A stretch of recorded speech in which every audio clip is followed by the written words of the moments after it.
2 days after the field went quiet, the fog still refused to lift. The people of Hollow Creek spoke in hushed voices about the man found dead at the motel.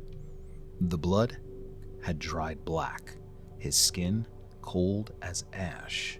The paper called it an animal attack. Deputy Mason didn't buy it. He'd been staring at the body photos for hours, the glow of the desk lamp turning the edges of the images yellow. What bothered him wasn't what was missing, but what was added. The blood around the wound had hardened into a powder that shimmered faintly red under light, like rust or dust. He'd seen that before, in the fields. He closed the file and rubbed the bridge of his nose. Outside, the fog pressed against the window like a breath. Isolde awoke to the sound of dripping water. The church roof leaked in several places, each drop echoing like a clock tick. She lay on a pew, motionless, listening. The world above still moved, but she no longer trusted its rhythm. His back to her, eyes fixed on the carvings that crawled across the stone. "It's older than the town," he murmured. "The church?" "The marks." He traced one with his finger, a looping pattern of circles and roots. "They're not Christian. They're offerings." Isolde's voice was dry. "Offerings?" He turned, his white hair catching the dim candlelight. "Whatever listens beneath this place." Outside, a crow cawed once, and the silence afterward felt alive. By mid-morning, Mason was back at the Whispering Field. He'd told the sheriff he was following up on vandalism reports. It was easier than trying to explain the truth. The ground still bore faint scorch marks where the barn had stood before its collapse. He crouched, gloved hand brushing the soil. It was cold, unnaturally so. He lifted a handful, letting it trickle between his fingers. The dirt moved on its own, like something breathing. Mason froze. Then a whisper, faint, feminine, brushed his ear. "He gave his blood to the soil." He spun, gun drawn. No one there. Only fog rolling over the grass. He holstered his weapon slowly, jaw tight. "This town's gonna drive me insane." He didn't see the two figures watching from the church ruins beyond the hill. Darian had not fed since the night of the barn. He said the hunger had soured, like meat left to rot. Isolde didn't believe him until she saw him try. They'd found a drifter sleeping under the bridge. Darian approached quietly, fangs glinting in the pale light, the way he had 1,000 times before. But when he bit, he recoiled as though struck. He fell to his knees, gagging, smoke curling from his mouth. Isolde knelt beside him, eyes wide. "What happened?" His voice was ragged. "The blood burned like fire in my throat." Later, when she touched his chest, she felt something pulsing beneath his skin. Not a heartbeat, but roots, faint and cold, winding through his veins. She said nothing, but when she turned away, she thought she saw his shadow twitch against the wall, as if it moved out of rhythm with him. The next evening, fog rolled through the churchyard, thick as milk. Isolde wandered among the headstones, reading the names half swallowed by moss. That's when she heard the voice. "Pretty things shouldn't walk alone in the graveyard." The speaker emerged from the mist, an old woman, hunched and blind, her eyes filmed with white. She wore a shawl stitched with rusted-colored thread. Isolde tensed. "Who are you?" "Edda," the woman croaked. Been here longer than the town remembers. Long enough to know when the soil stirs. You can see me? Etta chuckled, showing yellowed teeth. Not with these eyes, but I can feel what you are. Bloodless, tired, caught between hunger and shame. Isolde's lips thinned. You don't know me. Oh, But the ground does, Etta whispered. It marked you when you stepped into its whisper. You and your pale lover, both. She reached into her pocket and produced an old silver coin, tarnished with age. A spiral symbol was carved into one side. Take it.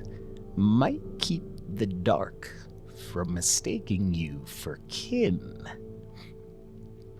Isolde hesitated, then took the coin.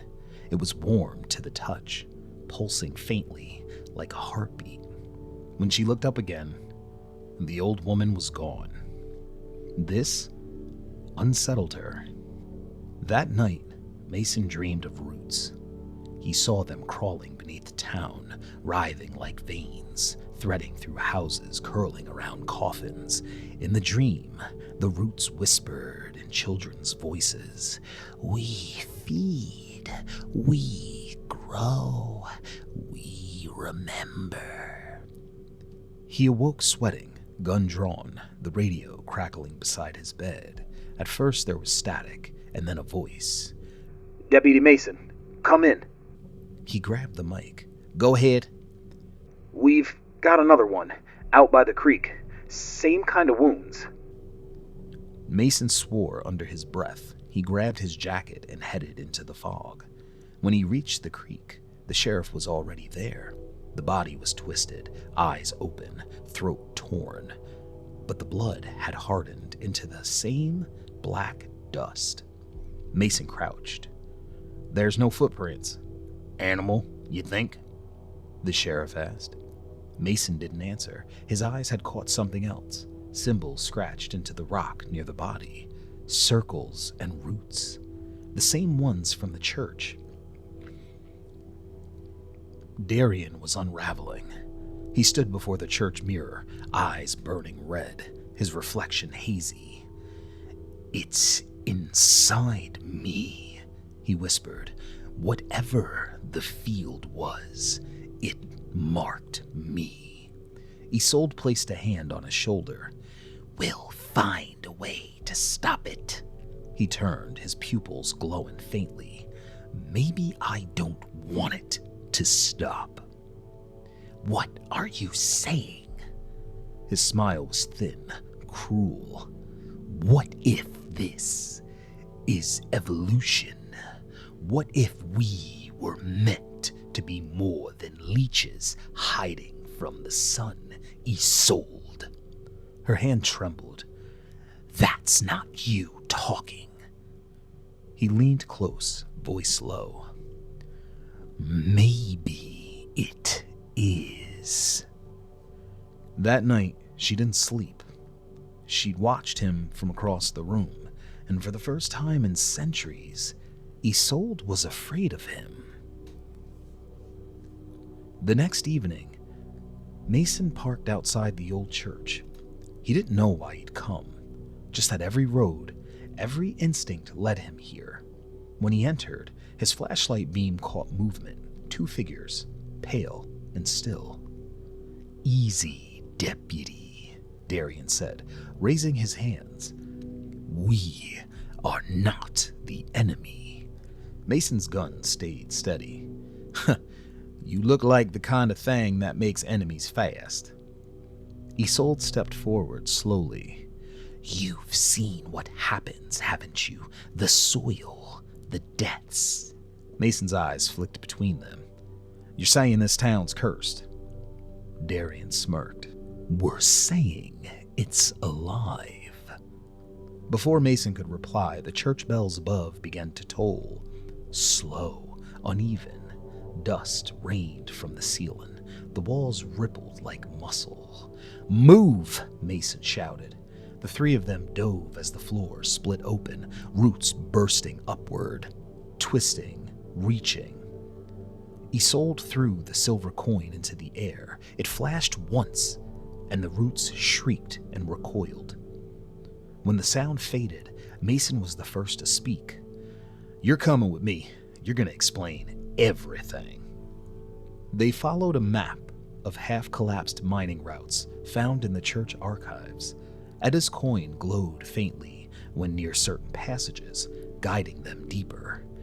The air grew thicker, metallic, alive with whispers. Walls pulsed with veins of black stone, and skeletal remains jutted out like forgotten prayers. Isolde stopped before a carving that showed figures kneeling before a pit. "They worshipped it." Mason aimed his flashlight ahead. "What the hell is it?" Darian's voice was hollow. "A god, or what was left of one." They descended until the passage opened into a vast cavern. At the center was a pool, blood red, faintly glowing, pulsing like a heartbeat. The whispers grew louder, merging into one low voice. "Feed and be whole again." The surface shimmered, faces formed in the water, human, ghostly, pleading. Isolde stepped closer, transfixed. "Their souls." The water rippled, reaching toward her. Darian grabbed her wrist. "Don't listen." Then the pool spoke again, directly into his mind. "You, child of hunger, you could be my vessel." Darian's body shook. His eyes burned crimson. He felt the power, the promise of ending centuries of thirst. Isolde shouted his name, but he didn't hear. He stepped into the pool. The water climbed his legs like living mercury. Mason aimed his gun, but Isolde held his arm. "No bullets will stop this." Darian's voice was layered, echoed. "I see it all. The centuries, the death, the gift." Isolde stepped forward, tears streaking blood down her cheeks. "It's not a gift, Darian. It's a grave."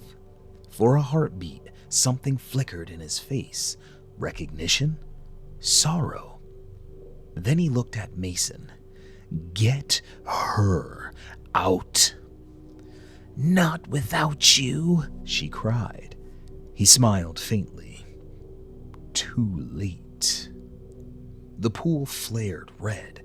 Roots lashed upwards, wrapping around him. Mason fired. Useless. Isolde screamed and threw the silver coin into the pool. It hit the surface and dissolved in white fire. Light exploded through the cavern. The roots recoiled. The pool screamed, not with pain, but fury.